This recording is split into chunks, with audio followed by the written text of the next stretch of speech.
So you are here and you are life. And if you're not here, then where are you? If you're not life, then what are you? You are here and you are life. That's really all you need to know, but it's surprising how often we become something else, how often we forget to be here, we forget to be present because we're thinking of something that happened in the past or something we've got to do in the future. And this is really the whole of yoga, to be present, to bring awareness to the present moment, to bring awareness to what's here, in body, in breath, in mind, to bring awareness to what we think of as self, to work towards what we actually are as self. For when we give ourselves attention, what is not true dissolves with that attention. Attention, awareness is like a light. It is light. It's the light of consciousness. And when we shine it onto something, when we give our attention to something, when we give presence to something, what we are doing is really seeing if it is real or is just an image, if it's real or is just an illusory thing.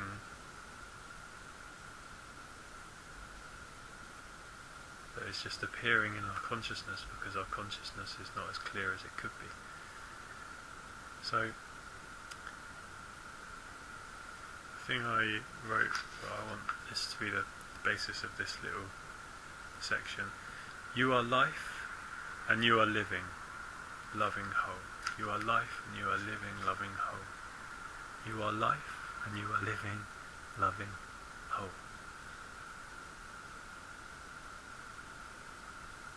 So who you are is the whole, is the essence.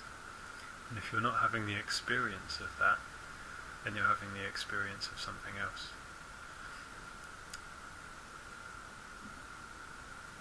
And why would you be having the experience of something you're not?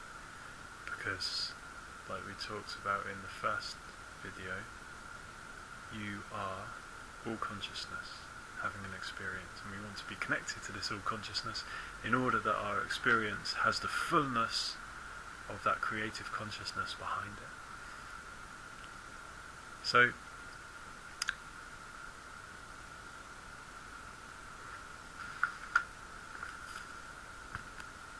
why am I in a body? If I am this creative consciousness, why am I in a body? Well, this creative consciousness is unlimited, and yet, sun, that is our consciousness. Hello, consciousness. If we're not in a body, we can't have an experience of separation. So, without incarnating into a body, without coming into a body at birth, because we're eternal spirit soul coming into a body at birth, without doing that, we can't have an experience of anything less than purity. We can't have an experience of purity. You know, this pure light from which we came, however you want to imagine it. We cannot experience that if we remain that, because to have experience we need separation, we need distance, we need difference, we need a whole sort of network or matrix of time and space in which we operate. And this is what we have in the world, this is what we have in our expression. We have so many different ways in which to experience ourselves, so many different labels and roles and ways of life, and this diversity is beautiful. And please don't think that I'm saying that we should do away with this diversity in favour of unity, not at all, because that diversity is the experience of the unity. Like, that one spiritual essence needs all of these varied expressions, which you and me are, and everyone else is, needs all this in order to know itself. So basically, the limited parts are just the kind of like the cosmic explorers which burst out from the singularity in order to feed back messages of what a singularity is to itself. It wants to know itself. God wants to know itself, hisself, herself, ourself. God wants to know himself through us. And we are the extension of that same energy, which is why we can feed back to that energy of what we are. So why am I in a body? To have an experience, to learn who you are. So if you don't know who you are, don't worry about it, because this whole journey is about finding out who you are. And once you find out who you are, living who you are to the best of your ability within these restrictions, within these parameters of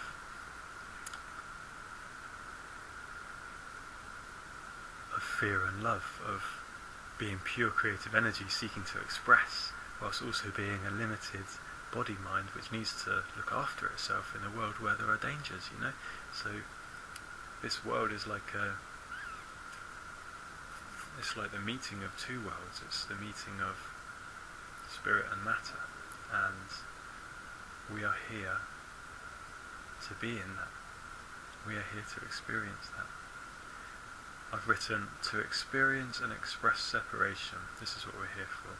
Until we get tired of the whole mad show and want to come back in.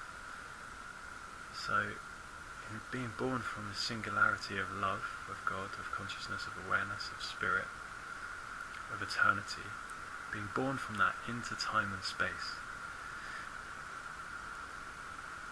we are coming out into an experience of that essence, which is also an experience of ourselves, because we are that essence. And in doing that we find we have new abilities, just like as a baby is born into the world. On a human scale, a baby is born into the world, and it's born and it learns that it learns that it's separate, and it can express and articulate itself in order to have an experience. This is what's happening on a cosmic level. This is what the birth of a star is. This is what the birth of a universe is.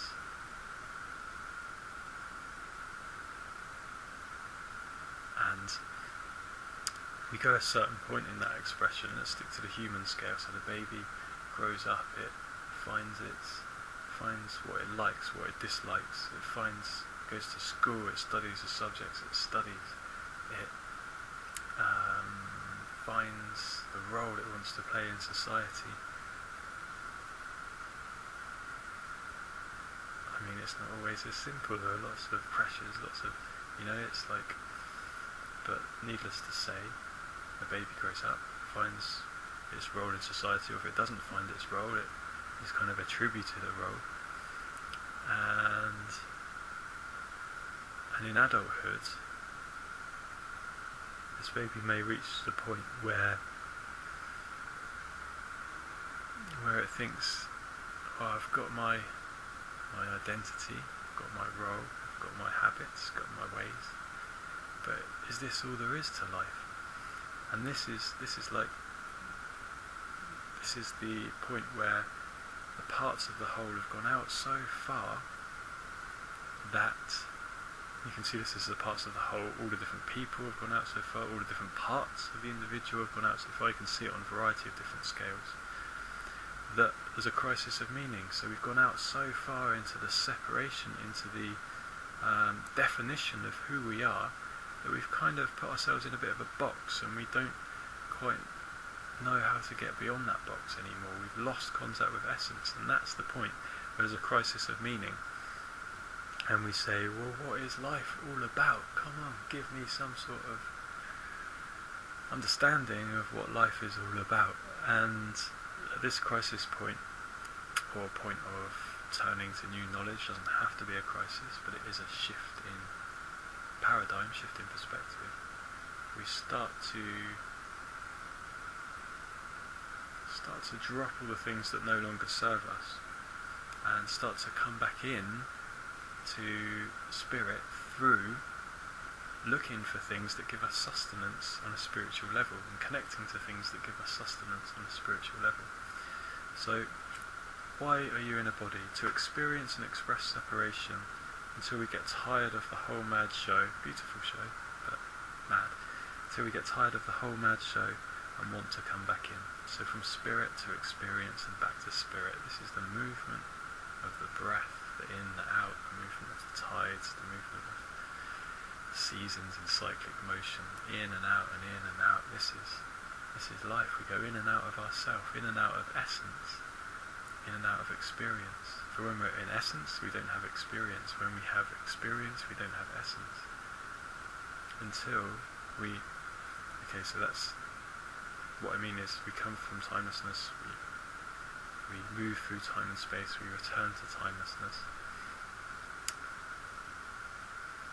When we're experiencing, often we're not in contact with our spiritual self, because to have experience, we have to forget who we are to a certain extent. But as we start to come back in, once we've sort of hit that crisis of meaning, of wanting to really feel life, of wanting to feel something of value, of importance, of not even importance, but of meaning.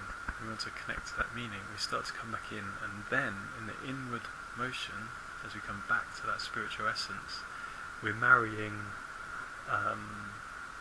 essence and experience. We are experiencing our essence, and our essence is returning to itself through experience. So who you are the spiritual essence, which is God. So God runs through us, it is within us, and we are that. And even the separate parts, they are the denser frequencies of God. They are the denser frequencies of consciousness. All it is, everything is just consciousness and a spectrum of consciousness. Pure consciousness goes into a spectrum of consciousness for experience and returns to pure consciousness through that experience of expression, creation, limitation, returning back to itself. And yeah. So we're finding out that we are this spiritual entity through our own search, our own understanding, until we realise we don't need to search anymore, because we are what we are searching for all along. We are not separate from what we thought. We are not separate from consciousness as we thought we were when we were locked in the separation, when we were locked in ego. What is ego? It's just identification with yourself as a part, as a single part. Usually the body, the mind that identifies with the body. When you think this is you. So ego is not a bad thing, as in the part's not a bad thing. It's just thinking that that is all that there is, which becomes a bad thing, which becomes a limitation to yourself. It's not like, and this is what all the religions are about, they're not teaching you must not do that, you must not do that. They're saying it's not in your interest to do that. It's not in your interest to get lost in the separation. It's not in your interest to do that. So what we're doing is we're seeing beyond the separation to unity. We're not elevating the ego to godhood, and I've written here, but we're seeing beyond the ego to drop our preoccupation with it. Okay, so I'm just aware here that the sun is streaming in, and to me the sun is the symbol of consciousness, and yet I'm here and I'm covering myself from it in order to have this experience of communicating something to someone else. You know, it's like, this is what I'm talking about. We are this pure consciousness, this pure light, so beautiful, so blinding and all-encompassing. We need nothing else. And yet, we want an experience of something. We want to know what that light is capable of, and we want to know the beauty of that light. So we kind of hide ourselves from that light a little bit in order to experience something else, so that we may come back to that light. And to come back to that light, it's realising that the ego is limited. The parts are limited in and of themselves, because, truth be told, they are not in and of themselves. They are the extensions of the essence, which is consciousness, which is the source, which is the destination, and which is the present moment. So it's not like you have to study for years and years and years and years and years, although usually that's the case, to realise this, because you realise it now. But that also doesn't mean that you just choose, you just say, okay, so I'm not an ego, I'm pure spirit, because that would just be another ego identification. It's not the word pure spirit that you are, it's the essence, it's the felt experience, and no one can communicate that to you. You can only come to it for yourself in your own time. Videos like this are just there for those people who are exploring that and want someone else to tell them what they are, because they haven't quite seen it yet, or want confirmation of what they know already, because this is the whole game. It's the parts. We're giving clues to ourselves, back to ourselves. You're giving a clue back to me, I'm giving a clue back to you. We're all helping each other on this journey. It's a shared journey, and everyone else is just another aspect of your deeper self on this same journey. So you are the ego as in an expression, but actually you are much deeper than this. That is not where you end. The ego is your tool. It's your tool. It's your tool to express spirit in whatever way you want to express spirit. And we each have an innate compass within us, beyond what is battered into us from outside. We each have an innate compass telling us what it is we need to do, where it is we need to go, how it is we need to be. And I think I'll do a video on that next, about nature, about universal nature, and about each one of our natures. So, when I say we're all consciousness having an experience, that sort of raises a lot of questions for how most people, or many people, may consider consciousness. Consciousness, I've written here, is not limited to the brain. Everything is consciousness. So all that you see around you is an emanation of consciousness from the pure conscious source, from God. Everything around you is the product of the Big Bang. If you want to look at it in that terms, the Big Bang is the birth of God into experience. Science and religion don't have to be different. Science and spirituality don't have to be different. Spirituality is a direct experience of truth. Science is a sort of vicarious experience of truth, or an external experience of truth, whereas spirituality is an internal experience of truth. And all we're doing, they're both valuable, and by bringing them together, we're just uniting the internal and the external worlds, which is what knowing yourself is anyway, because when you know who you are, you know that all around you is a product of that inner emanation, just as the pure light spirit at the beginning of the universe gave birth to everything, and everything is a part of that spirit. So what we see is a part of us, emanating from our own hearts and minds. So consciousness is not limited to the brain. Everything is consciousness. It is outside, but primarily within. Okay, and this bit's good. And if it's all one, which it is, how can it ever really be outside? So our experience gives us the duality of inside-outside, left-right. But in essence, there is no duality. In essence, as we said before, is oneness. I like to see it as a pure ball of light. This is a oneness. And there's no inside-outside in that, it's just one. We need two to have inside-outside. But in one, it's all one thing, it's all unity. And when we see this unity as our true identity, It's identity beyond identity. Because it's just a knowledge of self. It's not something you latch onto like an identity in the world is. It's not a label you put on yourself or an association that you make. It is a kind of, you've knocked the wall down and you've seen your truth. So it's not an identity in the sense it's something we latch onto. It's just who we are. Essence, spirit, love. And that essence, that spirit, that love, in our experience can take on a variety of different expressions, some of which we may not equate to love, but they provide the equal experiential platform of what we might call good and what we might call bad. And in that experience we are transmitter-receivers of love, so the brain might act as like a computer to interpret different wavelengths of consciousness around us, different expressions around us. And as we work on ourselves, clearing away all our distortions and all the things from our past experiences that have contributed to how we see the world, as we clear away those the limitations we've placed upon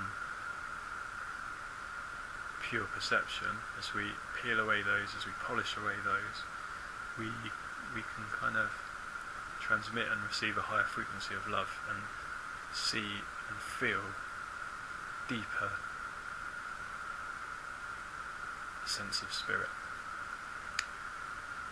But just remember, the spirit is not outside you. You are the spirit. No matter how distant you may feel for it, you feel from it, you are it. And it's only a matter of time before you realise that.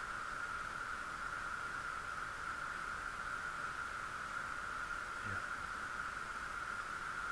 And this is what we have time and space for, to come back to what we left behind for the sake of an experience, to come back to ourself, to come back to the sun, to come back to light, to come back to love.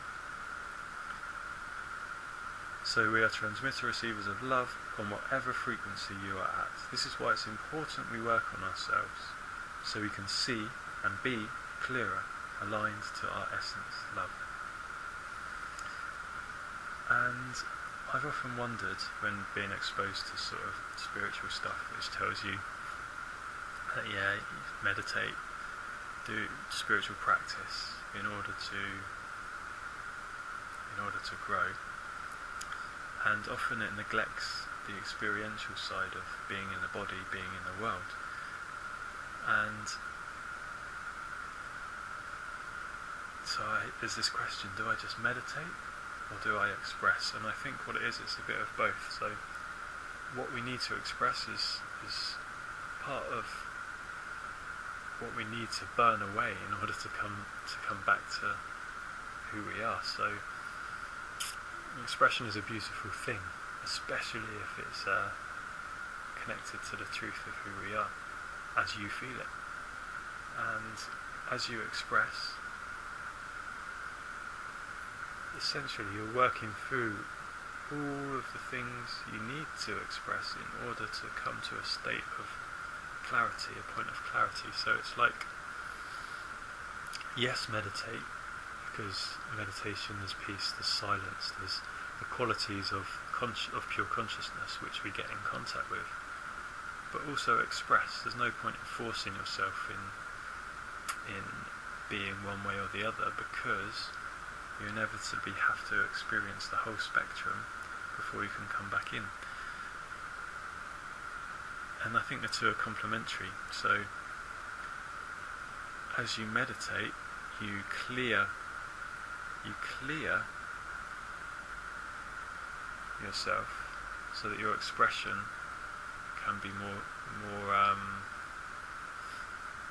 centered in who you are, more directly from who you are. In meditation you return to your core, that spiritual essence of love, which is God, which is love, which is light.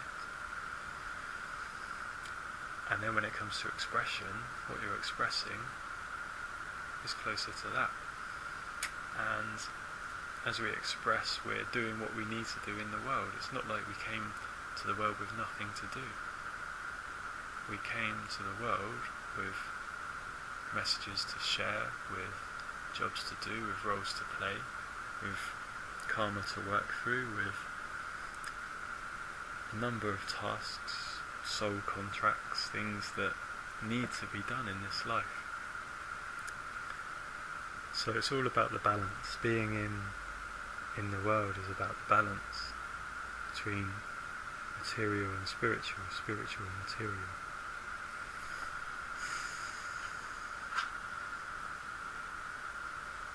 And I've put, once we know our centre, we can know our edges.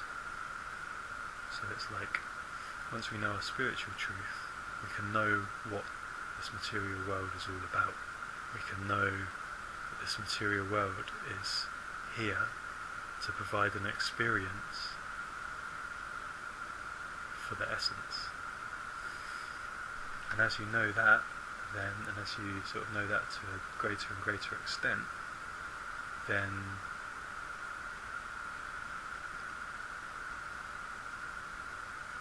you express the essence to a greater and greater extent in the world.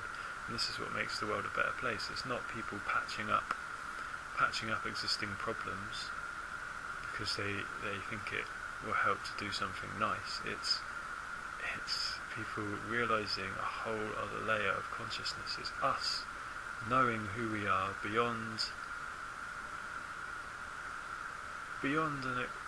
just the experience of being cast out in time and space. Being cast out in time and space, we're just fragments, we're just parts. But as we know our centre, these fragments and these parts that we might otherwise get lost in and think are us, become in service to what we actually are. And yeah, this is what's happening here. We exist in order to serve ourselves, and that doesn't mean ourselves in a limited sense. We exist in order to serve ourself, which is the source of all life, the destination of all life, and all life here and now.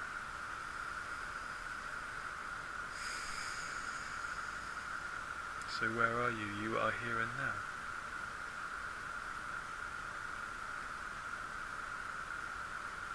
Here and now is this timeless, spaceless essence, pure creative potential where you can give birth to whatever you want to give birth to. And learning about yourself, you become conscious of your own consciousness, of your own consciousness. You become conscious of your unconsciousness, and in so doing, bring it into consciousness. You become aware of it, you shine that light, this light that's shining. And yeah.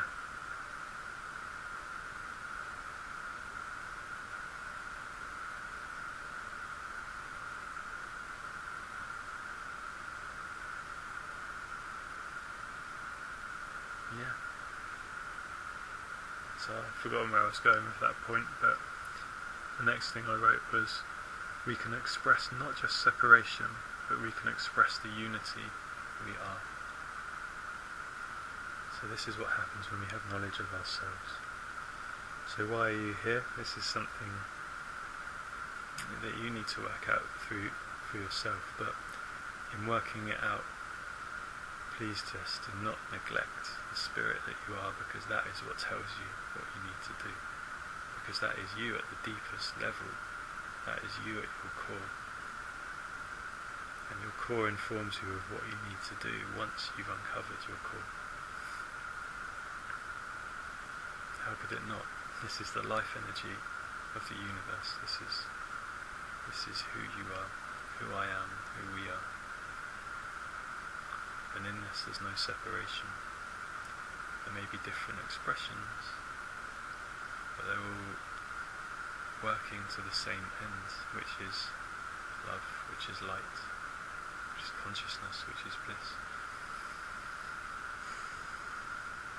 The unity we are. So am I alone? Am I alone?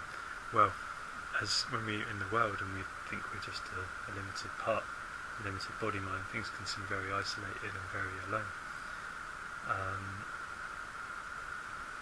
And that is an aloneness which is an injustice to the spirit. And this is what I mean, the things we feel on that deep level, the level of the heart, this is the spirit, this is the light within, and we cannot deny this, because it is what feels, it is what lives, it is what knows, it is what learns, it is what is eternal, and what we carry through this life and other lives, from the birth of the star to the collapse of the star back in. It's like, yeah. So aloneness in the parts hurts, and yet when you know your spiritual truth, you know there is only one. So alone becomes all one. Look at the spelling, look at the words, like so many words, it's knowledge hidden in plain sight. Alone, all one. So there is only one, and you are that one. And that doesn't mean power over other people, because other people are all that one also. So this is where the ramifications start to be seen, This is like a whole other way of being. This is not the different aspects of spirit fighting against each other because they don't know their shared heritage. This is the different aspects of spirit all working, playing, being, seeing the one love they are. Think of the world we would create through that knowledge. So knowing who we are, it's the unity of spirit and matter. It's spiritual essence knowing itself through a material experience,